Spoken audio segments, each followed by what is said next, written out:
계속해서 지혜는 마치 사람인 것처럼 자신을 의인화해서 나는 지혜라고 하는 설명으로 계속됩니다. 12절 말씀 그리고 14절 말씀에 보면 나 지혜는 명철로 주소를 삼으며 14절에 나는 명철이라 라는 설명을 합니다. 지혜의 끝은 어디일까요? 어디까지가 지혜로운 자 또는 지혜를 바라고 소망해야 될까요?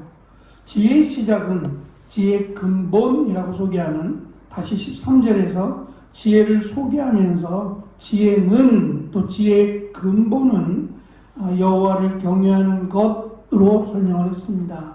지혜의 시작은 지혜의 근본이 되는 시작은 여호와를 경외하는 것으로부터 출발을 합니다. 그러면 어디까지 지혜를 사모하고 또 지혜를 바라고 소망하는 자들은 어디까지 지혜의 끝을 향하여 나아가는 걸까요? 이 지혜의 끝을 찾아서 어쩌면 솔로몬은 자신이 하나님께 받은 지혜로부터 시작을 해서 이 지혜를 사용함으로 실제적으로 이 땅 가운데 사용함으로 가장 많은 지혜에 관한 관심을 갖고 또 지혜를 사용하며 살았던 사람으로도 우리는 이해할 수 있는데요. 지혜의 끝 어디까지를 향해서 지혜를 바라고 소망을 해야 될까?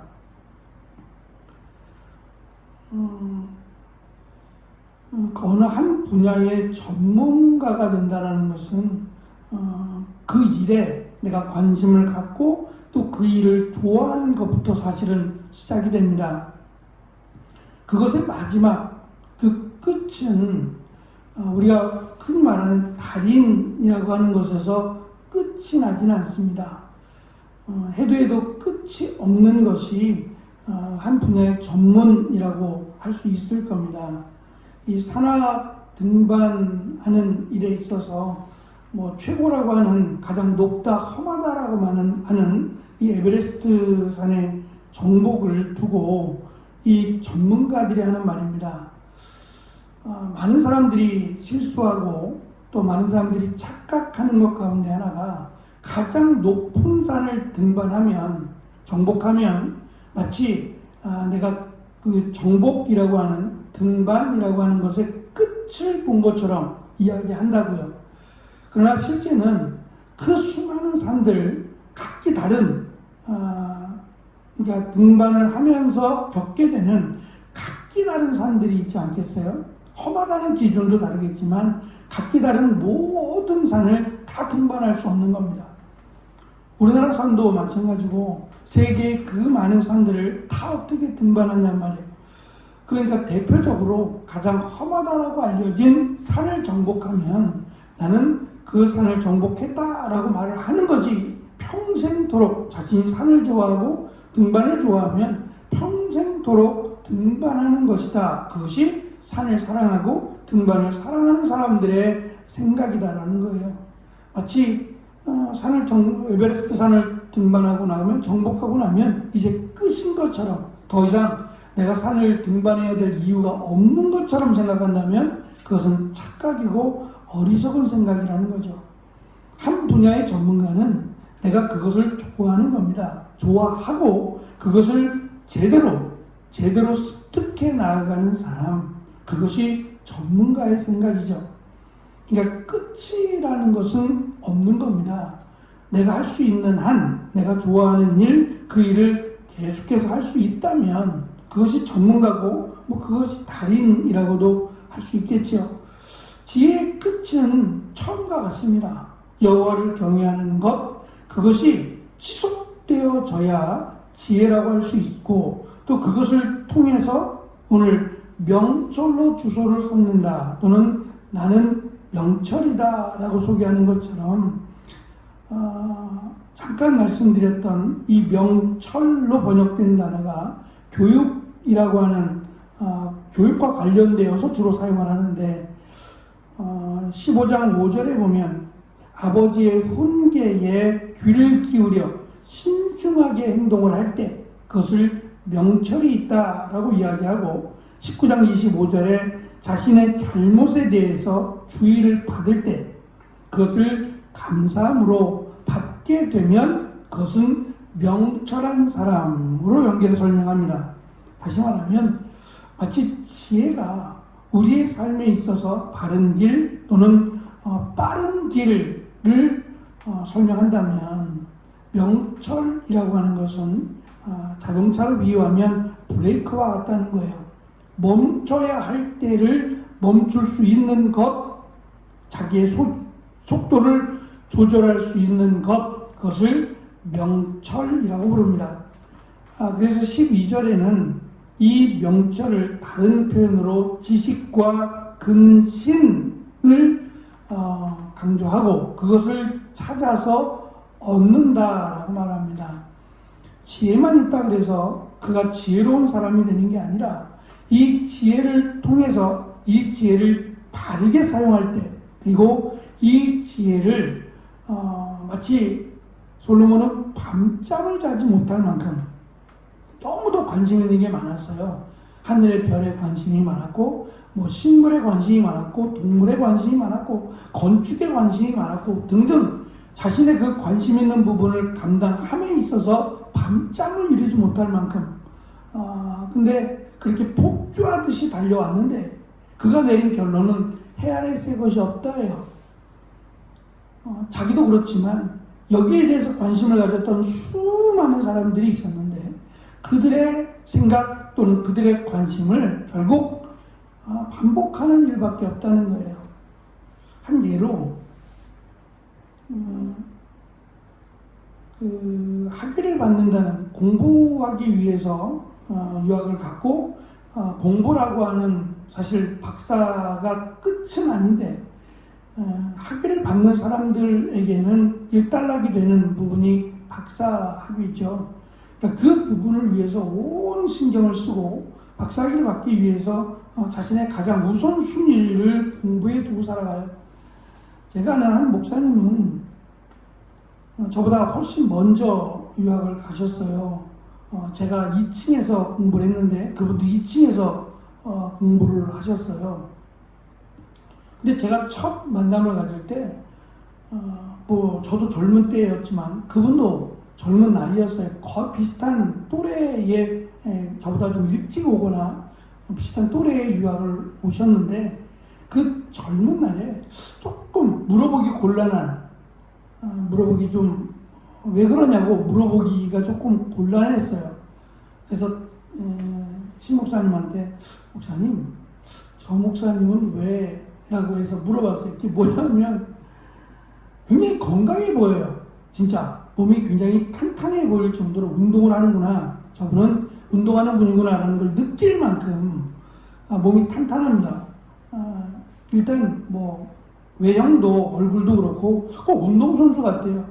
그러니까 공부하고 좀 거리가 먼 사람 같은데 말하는 투나 이렇게 움직이는 모습들이 공부하고는 좀 안 맞는 이런 느낌을 좀 받았는데 이 목사님 이쪽 머리 한쪽이 훤해요. 이쪽이 좀 빈 것 같지 훤해요. 그래서 좀 목사님 왜 머리가 이렇게 물어보기가 신 목사님도 그거는 이제 자연 탈모입니다. 유전이에요. 아버지가 그랬으니까 본인도 이 머리가 많이 빠져 있는 것이 이제 속으로는 너무너무 공부를 많이 하니까 이 공부에 관한 스트레스로 머리가 이렇게 빠졌나 보다. 저는 짐작으로 그랬어요. 나중에 이제 유전이라고 우리 아버지가 그랬고 내가 더 젊은 날에 머리가 빠지기 시작했노라고 이렇게 얘기를 해줬어요. 공부 때문이 아니라는 얘기죠. 공부로 인한 스트레스가 얼마나 심할까요? 마음처럼 되지 않으니까 어떤 때는 한 줄도 못 쓰고 들어갈 때가 있어요. 논문을 쓰려면 이게 내가 계산한 만큼 오늘은 3페이지를 쓰고 들어가야지 그게 안 된다는 거예요. 어떤 때는 정말 잘 돼서 10페이지도 쓰지만 며칠 동안은 한 줄도 못 쓰고 들어가는 적도 있다는 거예요. 그럴 때 마음이 어떻겠냐는 거예요. 하루 종일 앉아는 있는데 한 줄도 못 쓰고 들어왔다 그러면 그 스트레스가 어마어마할 겁니다. 그 목사님이 이 공부가 안 되는 거예요. 생각처럼. 이 운동을, 이 학생 때 운동을 했어요. 권투를 하셔가지고, 이 하는 만큼 내 실력도 늘고, 또 스트레스도 해소되고, 그런데 하루 종일 앉아는 있는데, 한 줄도 못 쓰고 돌아올 때, 아휴, 오늘은 앉아는 있었는데 한 줄도 못 쓰고 왔네? 라고 생각하는 게 아니라 막 화가 나는 거예요. 화가 나고 머리를 뜯었대요, 이렇게. 스트레스를 받고 공부가 안 될 때는 머리를 이렇게 잡아 뜯었대요. 그게 안 났어요. 머리카락이 이렇게 잡아 뜯으면 안 나나 봐요. 그래가지고 얼마나 잡아 뜯었길래 이쪽에 이렇게 딱 보기에도 좀 훤해 보이는, 처음에는 좀 병이 있어서 또는 몸이 안 좋아서 저는 이제 그렇게 생각을 해서 물어보기가 어려웠어요. 그래서 더 먼저 왔던 신목사님에게 물어봤더니 저 양반이 공부가 안 될 때마다, 스트레스를 받을 때마다 차라리 나가서 운동을 하거나 좀 운동장을 뛰어오거나 좀 그랬으면 좋을 텐데, 본인도 모르게 이 손이 이렇게 머리로 갔대요. 머리로 가서 자꾸 이렇게 머리카락을 뜯더래요. 하지 말라고, 왜 자꾸 머리카락을 저렇게 뜯느냐고 그랬더니 자기도 몰랐다고.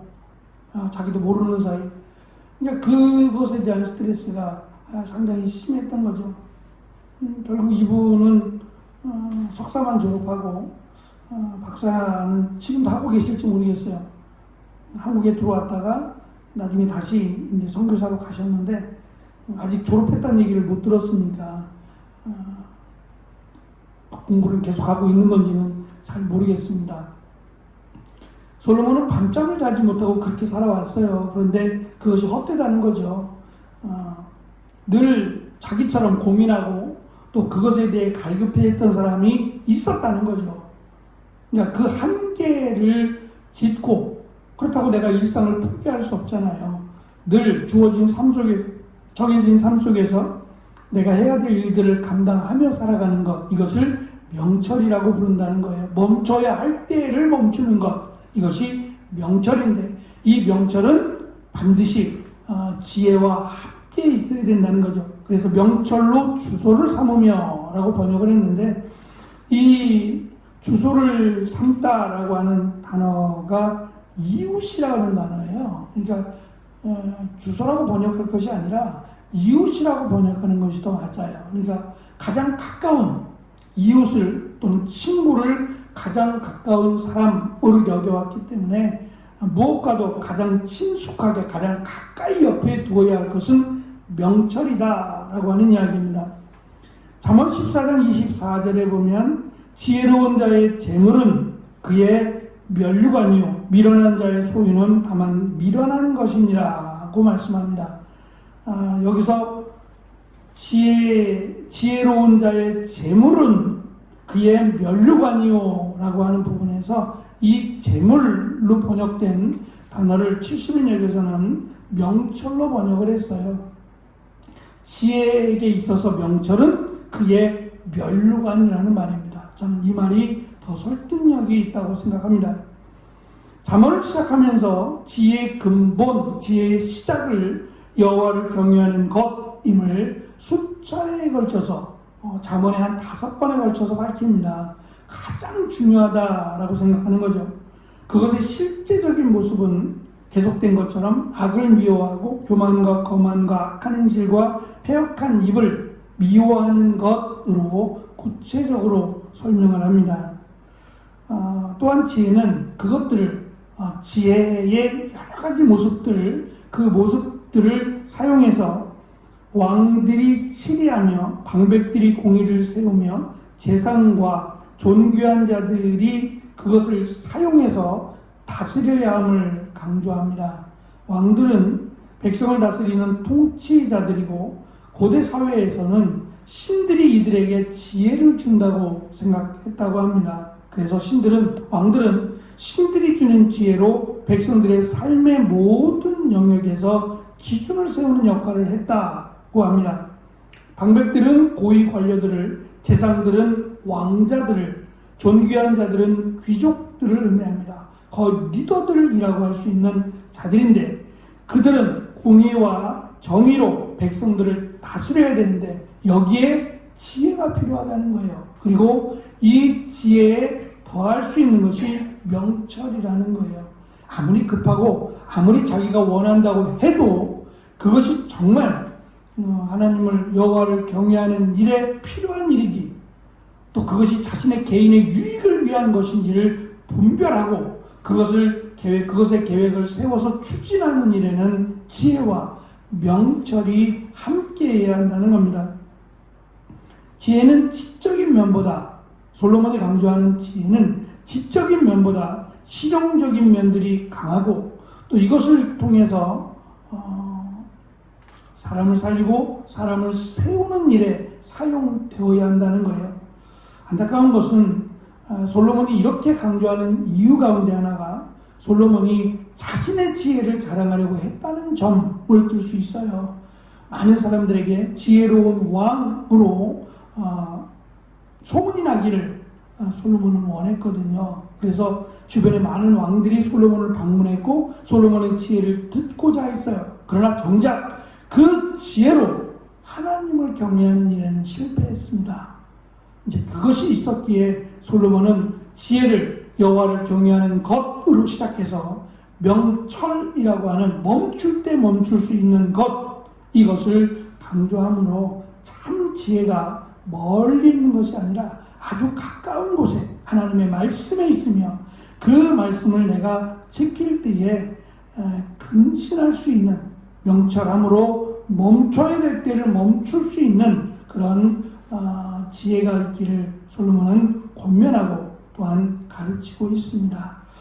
이 말씀처럼 여호와를 경외하고 또 내가 멈춰야 할 때를 멈출 수 있는 그런 명철함으로 또 하나님께 영광을 돌려드리며 우리의 삶이 지혜로운 삶으로 살아가는 귀한 또 한 날이 되어지기를 간절히 축원합니다. 기도하겠습니다.